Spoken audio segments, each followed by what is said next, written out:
Director, USI, Council members of the USI, respected veterans, participants online, ladies and gentlemen.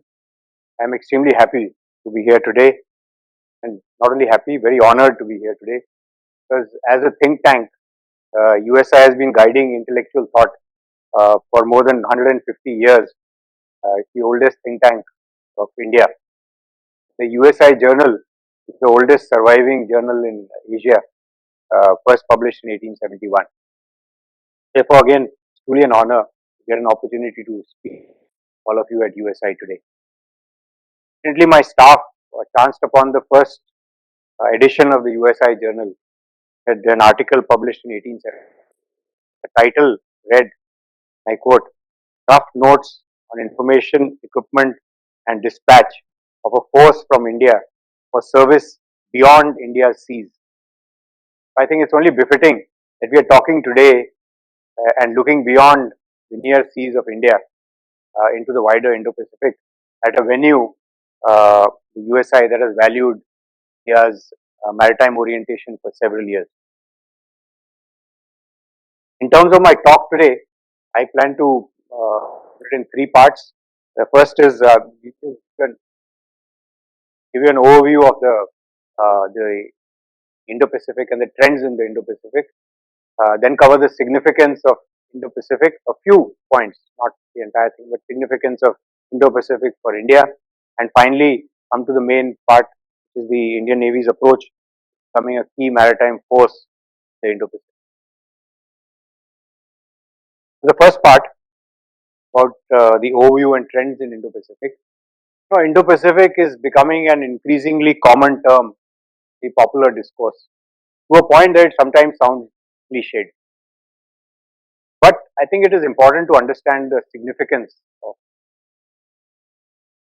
First significance, it washes the shores of 6 out of the 7 globes, continents. It houses about 61% of the global population, 62% contribution to the global GDP, 63% of the island nations of the world it encompasses. The fact that nearly a dozen or so countries have started in the process of publishing their Indo-Pacific strategies or have published their Indo-Pacific strategies points to the fact that it's an extremely important concept.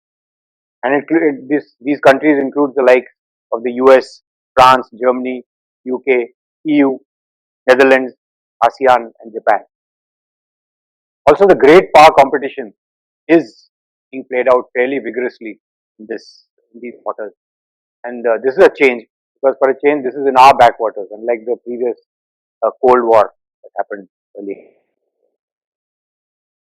But yet, these statistics often mask some of the broader trends and imperatives that are relevant to Indo-Pacific. And I'll offer three insights from my perspective. Just like the three primary colors, which will add different hues to our discussions today. First, I think the value of the Indo-Pacific lies not in the constituent area, but in the core underlying idea itself.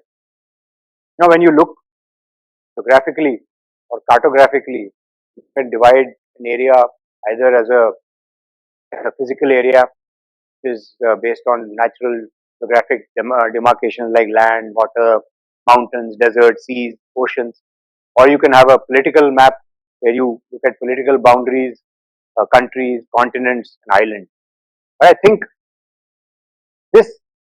looking at this area as a mental map and imagining a space that goes beyond this cartographic dimension, the conceptual essence is, I think, the most important element of Indo-Pacific. It is an idea, time has come. It is an idea that is the center of gravity of global interaction. So this is one thought I thought I'd leave with you. That is why boundaries, when people talk of boundaries, it's not that important to define Indo-Pacific. Whether it is from the east coast of Africa, being eastwards, or from 68 degrees east as the United States sees it, nor is the nomenclature that important. Whether you call it Indo-Pacific or like China and Russia like to call it, or ASEAN like to call it Asia-Pacific to describe it, nor is the genesis that important. That it was coined by Shinzo Abe or it was uh, popularized or mainstream by President Trump, or like Sarangi has written in his book, right? It was a couple of centuries old. It is not that important. What is important that it remains an expression or an idea that defines temporary global thought and attention. I think India has a privilege of being at the core of this defining idea of our time. Second thought on Indo-Pacific is the fact that is the maritime orientation of the Indo-Pacific. This is something that we cannot lose sight of. Now, Mackinder spoke about the heartland theory. There was also a conceptual demarcation, just like the Indo-Pacific, but it was land-oriented. It prioritized competition, control, conflict. Indo-Pacific, by contrast, is maritime by its very nature. And as the saying goes, seas unite, they don't divide. Given this predominant maritime orientation, there is a natural tendency for nations to engage, collaborate. Because the seas are a lifeline of global trade and prosperity, nearly 50% of global trade passes through the Indo-Pacific. Most nations within and beyond the Indo-Pacific have a core interest in keeping the Indo-Pacific free for commerce.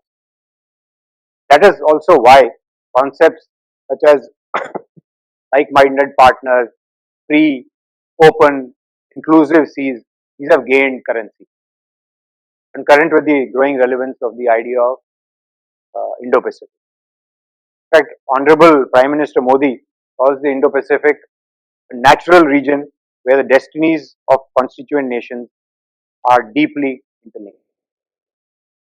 Here again, I feel India is fortunate. We blessed with an excellent maritime geography. We are the subcontinent juts into the Indian Ocean, large the coastline, number of ports, island territories.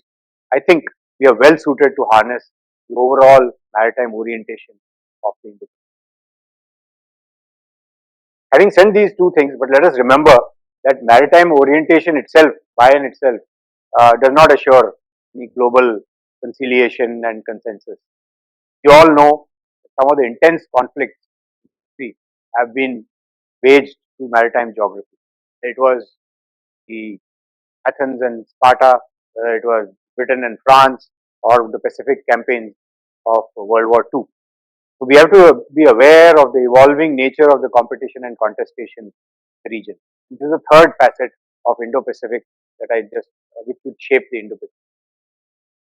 What we are seeing today is some countries or states applying a very land-centric approach and a territorial kind of mindset to the basic idea of global commons, attempting to seek greater domination and control.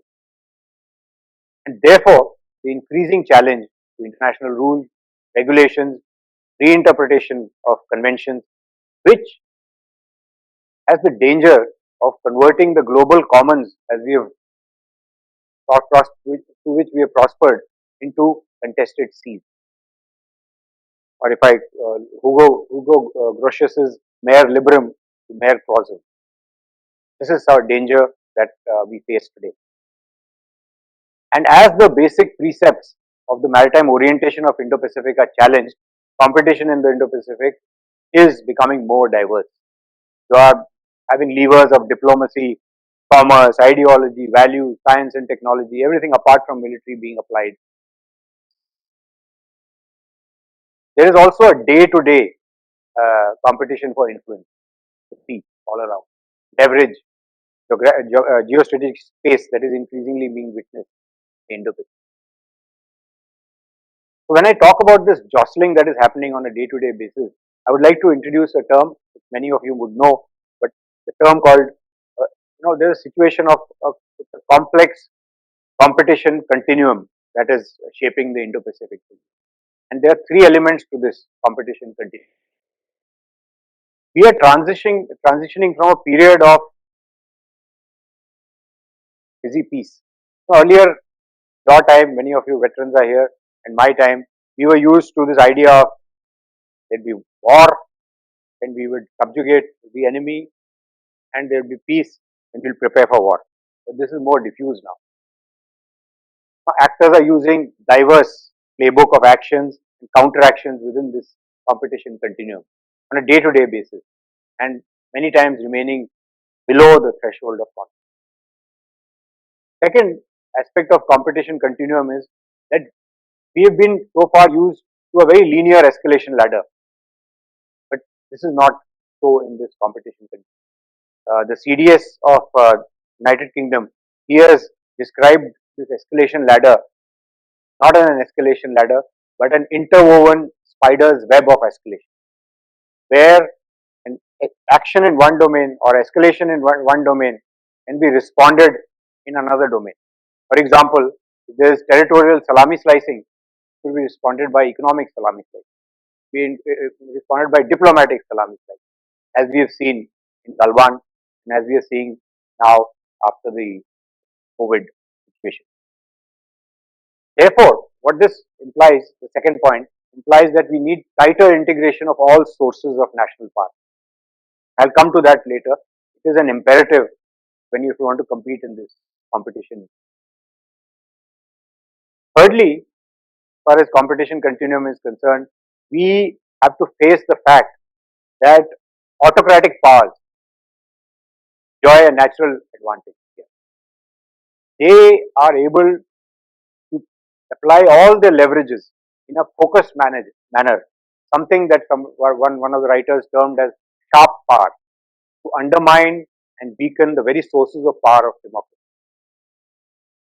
Democratic nations have a free media, have an open social media, election processes, financial institutions, etc. This become these strengths of democracies can be turned by sharp power into weakness. Aim would be to work from inside out in a nation rather than from outside in. This is what we are used to traditionally of defending our borders. So I think in sum, what the Indo-Pacific brings, whilst it brings a lot of the global commons, prosperity, cooperation, etc., it also brings with it attendant and evolving challenges where the rules of the game are changing. And we need to exist and compete in this evolving paradigm. There are three trends that I've just spoken about on the Indo-Pacific. I end this section and I would like to start with the second section, which is the significance and challenges for India. I'll articulate this in five uh, uh, elements. We approach India and the Indo-Pacific. First is economic. This is apparent to all of you. You are aware of it. I'll quickly list out some facts. 7 out of 10 export destinations of India are in the Indo-Pacific. 90% of our trade, as you all know, by volume, 70% by value is transported by the seas. 4/5 of India's oil, half of India's natural gas and LPG is imported from Indo-Pacific nations. And therefore, India's trade and economic partnerships and hence prosperity are deeply integrated with the maritime domain of India. When you talk of culture, India's cultural and civilizational footprint is deeply embedded, whether it's through the Indo-Pacific, whether it's the eastern coast of Africa or East Asia. And add to that, very existing diaspora, which is all spread across this Indo-Pacific, is an important factor. And these links were carried outward in the past to the Indo-Pacific are important linkages and leverages for India's soft power. We apply soft power in the Indo-Pacific. In terms of future of India, we must remember that India is an aspirational power. We have 1/5 of humanity, young population, we aim to be a $5 trillion economy in a few years.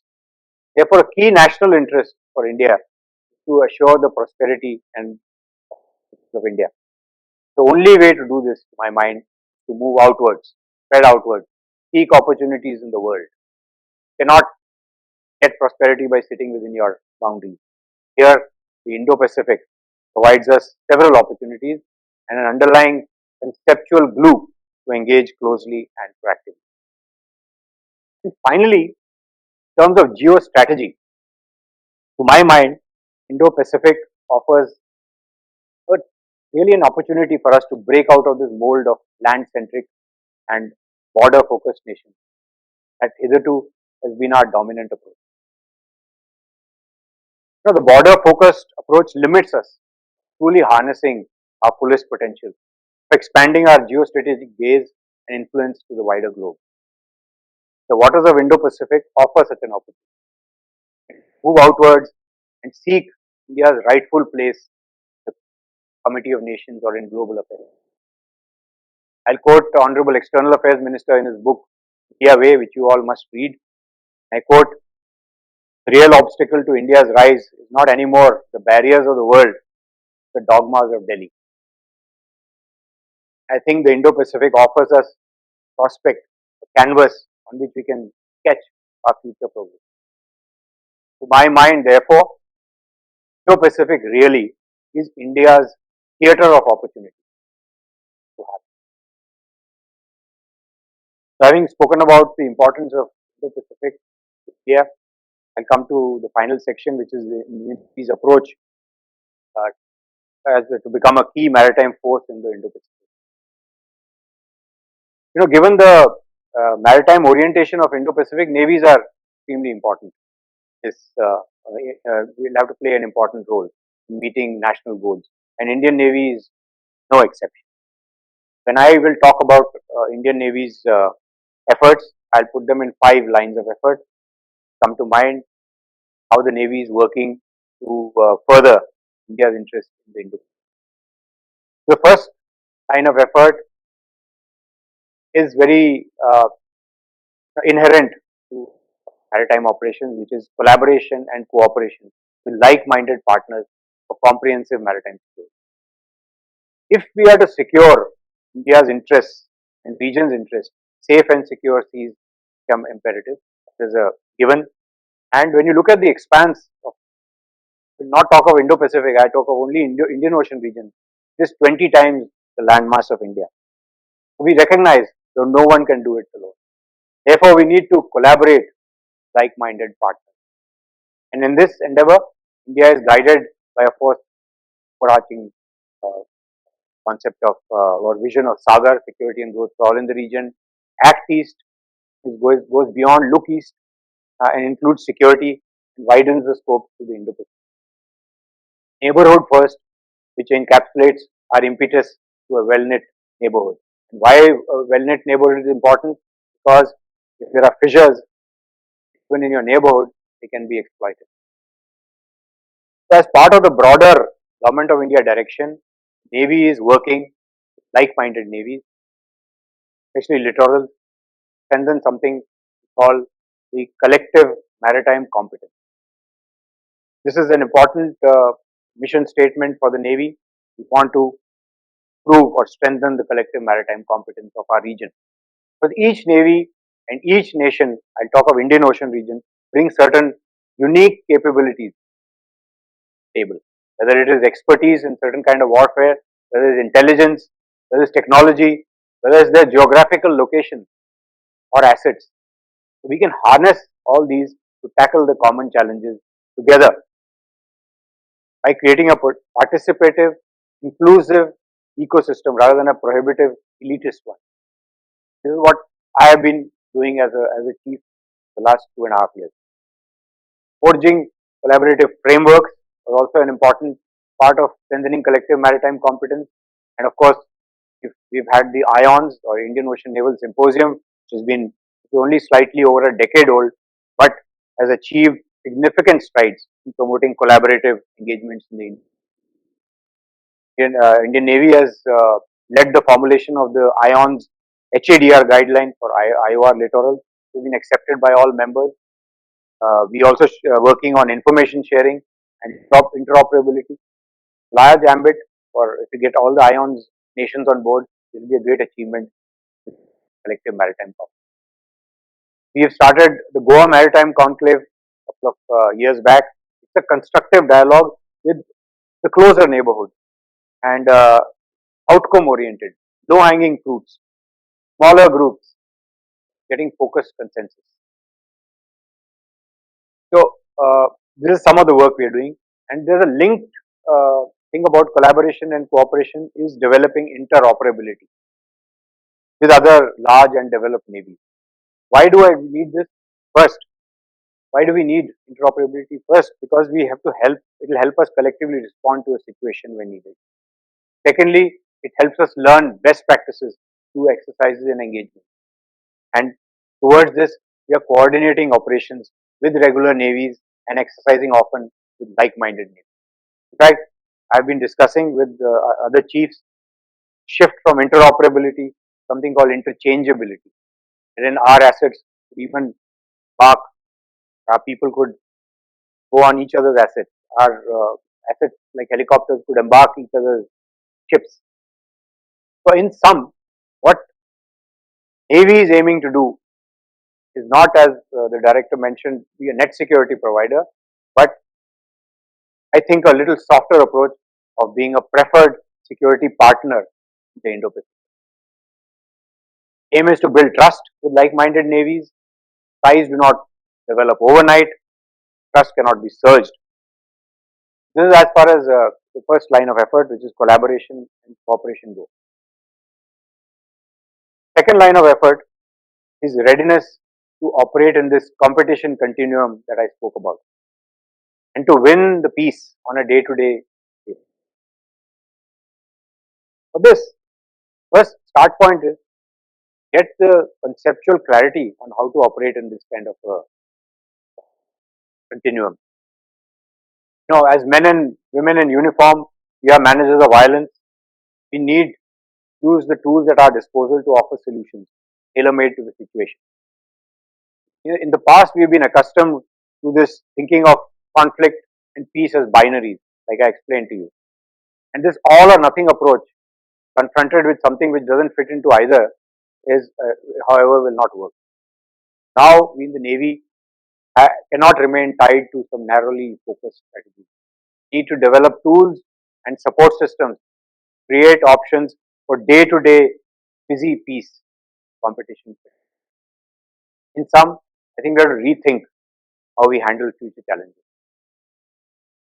This is exercising our minds these days. Of course, here I do not imply that we do not train for an all-out conflict. Must, we do. But we also have to add this additional skills and concepts to our bag of options. Critical element of winning the peace on a day-to-day basis is shaping the environment. Here, I think leveraging foreign cooperation is key. We do not want to be people who react. Things go above, the water rises above the neck. We have to shape the environment day-to-day basis. We have to be, for that, we have to leverage foreign cooperation, be credible partners, enhance our engagements, do the heavy lifting in the neighborhood, play a participative role in common challenges, build trust through participating in HADR, piracy, drug smuggling, training, not participating in drug smuggling, but anti-drug smuggling, giving training, capacity building, etc. We have to be the first responders for littoral. Remain forward deployed and present to assist. Here again, in this task, we are geographically blessed.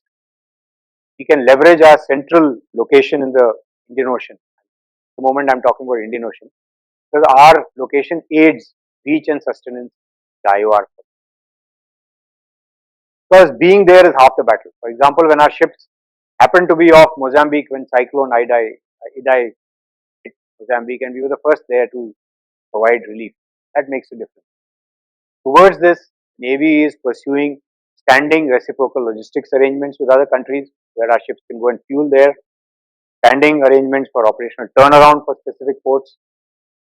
This is how we intend working, leveraging foreign cooperation, shape the environment. Third line of effort, to build maritime domain awareness and understanding. I told you earlier that there's this Indian Ocean region or Indo-Pacific is huge, massive expanse. There are complexities there, traffic, jurisdiction, flags, activities that happen there, very complex environment. And one thing we have realized, that we don't want to get surprised maritime domain. So this information is key, because information leads to awareness, awareness leads to understanding. So we have got a two uh, uh, uh, faceted approach. One is for internally. Internally, what we have done, internally meaning within the country, we have created something called the Information Management and Analysis Center at Gurgaon, the IMAC. What it's doing is maintaining an amalgamated picture with artificial intelligence based management software, keeping track, cohesing the information from all sources and putting them to you as an cohesing data and presenting you as information. We are looking to expand this. Presently, we have Coast Guard, Marine Police, and a few other agencies, but we want to expand this to 7 ministries and 15 agencies in a project called National Maritime Domain Awareness, currently with the Government of India. Certainly, what we are doing, because of we've got to keep track of the Indo-Pacific, we have formed the Information Fusion Center of the Indian Ocean region, where we collaborate and together pool operational information in concert with friendly foreign countries. This IFC IOR, as we call it, has links with 21 countries, 24 maritime security centers. We also have 6 international liaison officers. I have been told 3 more are joining from Seychelles, Mauritius, and Myanmar, and 3 more will join this fortnight. The aim is that the information can be pooled, make the whole more than the sum of its part. And this is at a very low cost, because technology is a linked element to maritime domain awareness is persistent surveillance. Here we are leveraging assets like with long legs such as the P8I, the HAIL, MAIL, and the satellites. Mission-based deployments, which our ships are undergoing, many of you would know, but mission-based deployments involve ships being positioned at various choke points in the Indian Ocean region, help in creating this maritime domain awareness. So eventually, aim, leverage our central location, geography, as also our software prowess to get this desired standing in the maritime domain. The fourth line of effort Navy is doing is to coordinate efforts across the Government of India stakeholders who are involved with the maritime issues. So that we are ready, like I spoke about the escalation and being a spider's web, that we are ready against across multiple levers and because that is where been working hard. Navy has been working hard to break silos in the maritime. It's an important part of it. Continuously working to bring together stakeholders in the maritime. Therefore, you may have heard of it. National Maritime Security Coordinator, which we are planning to put in place, will be a step direction. Aim is to develop something called the integrated maritime capability to respond, to allow response options across varied situations. The final line of effort I'd like to discuss is effective long-term perspective planning, extremely crucial in a resource-constrained environment. Develop options across the spectrum of competition and conflict.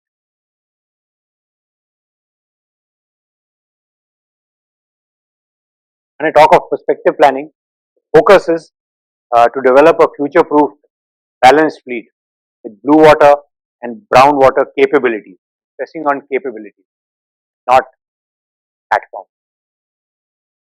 A lot of emphasis is being laid by the Navy on the unmanned systems in a big way. Our roadmap for the next 10 years is already underway. And we are looking also to maximize the capability of each platform through force multipliers, for instance, networking seamlessly, leveraging information technology and communications. Because we realize today we are at the inflection point of industrial age and the information age. We have to move fast. in the information age, you have to move much faster than you have to move in the space, cyber, other segments. There our aim is to do more and we have limited capability here. Overall, acquisition process has undergone a significant change with the DMA coming. Earlier, each service would make their perspective plans, and they used to be collated the LTIPP or long-term integrated perspective plan. Today, we're doing it the other way around. We're sitting together, going through a system called the ICADS, the Integrated Capability Development System, which then will feed into the maritime capabilities perspective. And in doing all this capability development, we remain firmly focused on Atmanirbharta, partnering with the industry. This is a key result area for all of us now in the Ministry of Defence. As you know, the Navy is the first service to have got AONs to the partnership model, which will give fillip to the private industry. We are trying to pursue this rather complex process to fruition. Now you would also know that Indigenization has been a crucial element of Navy's endeavors, and we owe it to the veterans and predecessors sitting here. We built our first indigenous warship at the same time that the Ambassador car was first getting manufactured in India. And since then, float, move and fight components getting a lot of focus, unwavering focus. So all in all, capability accretion has to keep pace with the changing nature of threats and galloping technology, and this will remain a challenge for us.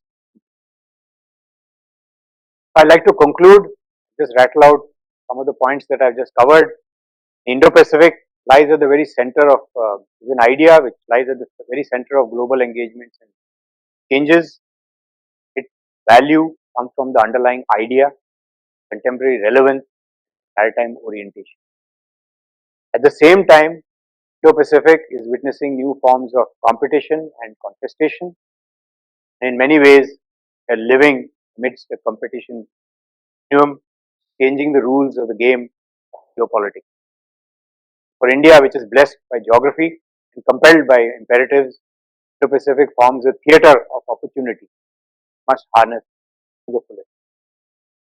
This endeavour, the Indian Navy remains an important contributor, prioritizing collaborative engagements with like-minded partners, like I mentioned, ensuring maritime domain awareness to tackle any challenges, managing capability development in a resource-challenged environment. Finally, readiness to tackle the ongoing competition continuum conceptually in terms of capability, also breaking silos in the maritime domain remains crucial priorities for us. That I finished. Thank you for your patience.